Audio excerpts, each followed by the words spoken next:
கர்த்தரின் பரிசுத்த நாமத்திற்கு மகிமை உண்டாவதாக. 62 தலைகளை தாழ்த்துவோம். கர்த்தாவே, நீர் பேசுவீராக, நாங்கள் கேட்போமாக. ஆண்டவரே, இதோ இந்த வேளையிலும் கர்த்தாவே காரில் போய் கொண்டிருக்கின்ற பொழுது கர்த்தர் இந்த தாசர் மூலமாக என்ன பேசுவார் என்று எதிர்பார்க்கிறார்கள். கர்த்தாவே, ஆண்டவரே, ஏதோ ஒரு விஷயத்திலே மடங்கடிக்கப்பட்டிருக்கிறார்கள். கர்த்தாவே, கர்த்தருடைய வார்த்தை எனக்கு என்ன வருகிறது என்று இவர்கள் எதிர்பார்க்கிறார்கள். கர்த்தாவே, உம்முடைய வார்த்தை வெளிவருவதாக. இந்த நாளிலும் கர்த்தாவே அநேகரை பிளப்படுத்துவதாக. நீர் சொன்னால் சொன்னது தான் கர்த்தாவே. உம்முடைய வார்த்தையை நீர் ஆசீர்வதிக்கிறீர். அதற்காக உமக்கு நன்றி செலுத்துகிறோம். ஆண்டவரே, ஒரு காதிலே வாங்கி மறுகாதிலே விட்டு விடாதபடி உம்முடைய வார்த்தைகள் கிரியை செய்வதாக, கிருபை செய்வதாக. ஆமேன், ஆமேன். கர்த்தருக்கு பிரியமானவர்களே, விலையேற்பட்ட இயேசுவின் நாமத்தினாலே இந்த 29ஆம் தேதியிலும் உங்களை வாழ்த்துவதிலே அதிக மகிழ்ச்சி அடைகிறேன். கர்த்தர் உங்களோடு பேசப் போகிறார். 62 அதில் எனக்கு என்ன உண்டு? அருமையான சகோதரனே, உனக்கு நிறையவே உண்டு. அது என்னவென்று நீ விசாரிக்கின்ற வேளையிலே ஏசாயா 62:8, இனி நான் உன் தானியத்தை உன் சத்துருக்களுக்கு முன்பாக ஆகாரமாக கொடையேன்.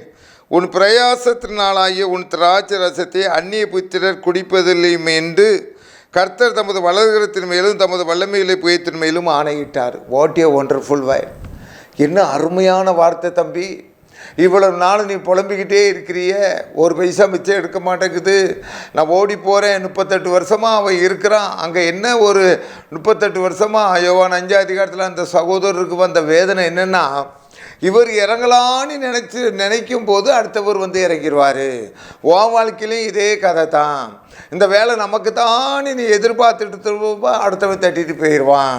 இங்கே அருமையான ஒரு வாக்கு தத்தத்தை இன்றைக்கி உனக்கு கொடுக்குறாரு. தம்பி, நீ சோர்ந்து போகாத. கர்த்தர் தம்முடைய வாக்கு தத்தத்தை இந்த ஆண்டில் இந்த நாளில் உனக்கு ஆசீர்வதித்து தருகிறார். இனி நான் உன் தானியத்தை உன் சத்துருக்களுக்கு ஆகாரமாக கொடேன். இதை விட கர்த்தரிடத்திலிருந்து உனக்கு பெரிய ஆசீர்வாதமாக கிடைக்கவே கிடைக்காது. பெரிய பிராமிஸ் கிடைக்கவே கிடைக்காது.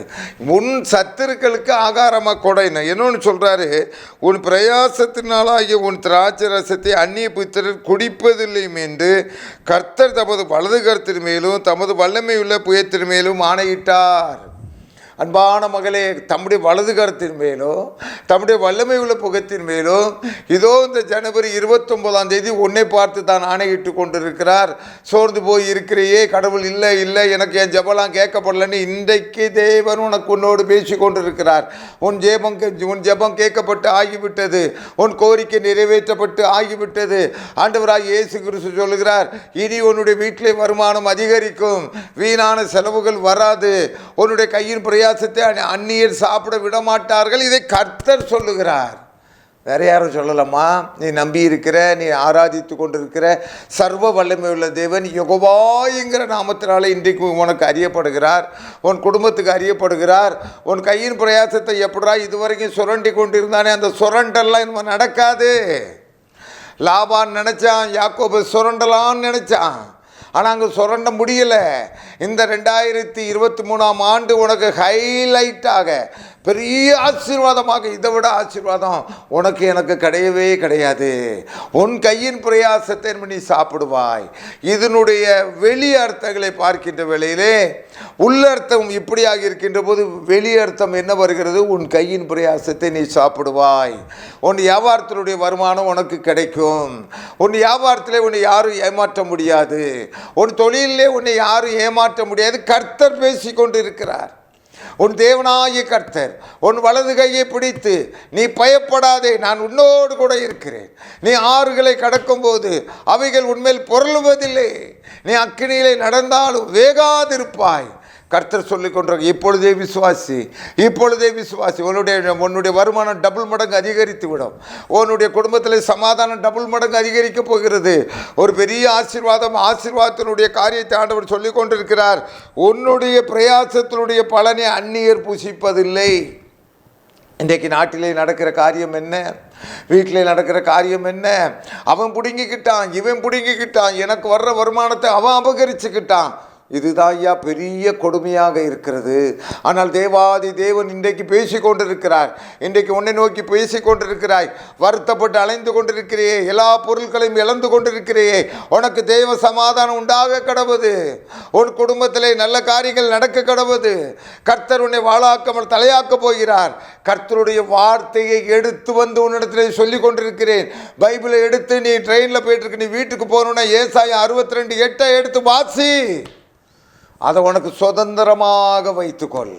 கர்த்தர் அதை ஆசீர்வதித்து தருகிறார். இனி உன் கையின் பிரயாசத்தை நீ சாப்பிட போகிறாய். உன் குடும்பத்தில் மேன்மை உண்டாக போகிறது. உன் தொழிலை விருத்தி உண்டாக போகிறது. ஜெபம் செய்வோம். ஆண்டவரே, நீர் சொன்னால் சொன்னது தான் கர்த்தாவே. இந்த வார்த்தை விசுவாசத்தோடு கேட்டுக்கொண்டிருக்கிற பிளாட்டில் இருக்கிற தம்பி, உனக்கு ஒரு ஆசீர்வாதத்தை கர்த்தர் தருகிறார். வண்டியிலே போய் கொண்டிருக்கும்போது கேட்டுக்கொண்டிருக்கிற தம்பி, குறிப்பாக காரிலே அரக்கோணத்திலிருந்து பயணம் செய்து கொண்டிருக்க அருமையான தம்பி, உனக்கு இந்த வாக்குத்தத்தம் பலிக்கிறது. இன்றைக்கு உனக்கு ஆசீர்வாதமாக இறங்க போகிறது. கவலைப்படாத. இதுவரைக்கும் உன்னை சுரண்டி இருக்கலாம், ஆனால் இனிமேல் சுரண்ட முடியாது. தேவ ஞானம் குறிப்பிட உனக்கு தரப்போகிறார். தேவனுடைய வல்லமை இறங்க போகிறது. உன்னுடைய சுரண்டல்காரர்கள் தான் சுரண்டப்படுவார்களே தவிர உன்னை சுரண்ட தேவன் அனுமதி கொடுக்க மாட்டார். ஏனென்றால் கர்த்தர் பேசி கொண்டிருக்கிறார். நீ நன்றாக வாழும்படியாக, சுகித்து முடியாக தேவன் பிரியப்படுகிறார். வீணான எண்ணங்களை விட்டுவிடு. இந்த வருடம் உனக்கு ஆசீர்வதிக்கப்பட்ட வருடம். இந்த நாள் உனக்கு ஆசீர்வாதமான நாள். இயேசு மூலம் வேண்டுகிறேன் நல்ல பிதாவே. ஆமேன், ஆமேன், ஆமேன்.